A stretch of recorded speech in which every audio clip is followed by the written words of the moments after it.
পুরাণ অনুসারে ভাদ্র মাসের কৃষ্ণপক্ষের অষ্টমী তিথিতে মধ্যরাতে রোহিণী নক্ষত্রে শ্রীকৃষ্ণ ধরাধামে আসেন।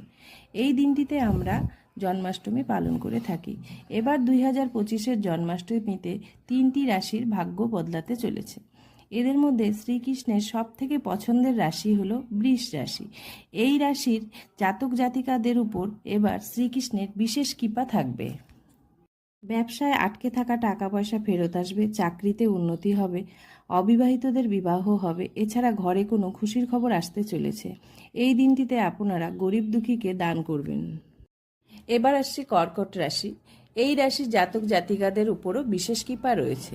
আপনারা অতীতে কোথাও টাকা লাগিয়ে থাকলে তা থেকে ভালো লাভের আশা আছে। পরিবারে মনোমালিন্য চলতে থাকলে তা দূর হবে।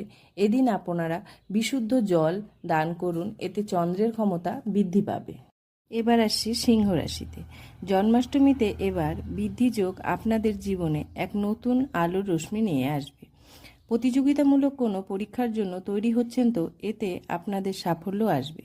চাকরি বা ব্যবসায় উন্নতি হবে, ঘরে শান্তি ফিরে আসবে। এই দিন আপনারা হলুদ মিষ্টি যেমন বেসনের লাড্ডু দান করুন।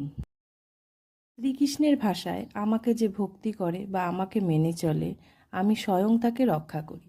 তাই আপনাদের রাশি এই রাশিগুলিতে না থাকলেও ভক্তি যদি সত্যি হয় তবে অবশ্যই আপনাদের উপরও কৃপা থাকবে। ভিডিওটি ভালো লাগলে লাইক করুন। আরও এরকম ভিডিও দেখতে চাইলে আমার চ্যানেলটিকে সাবস্ক্রাইব করুন।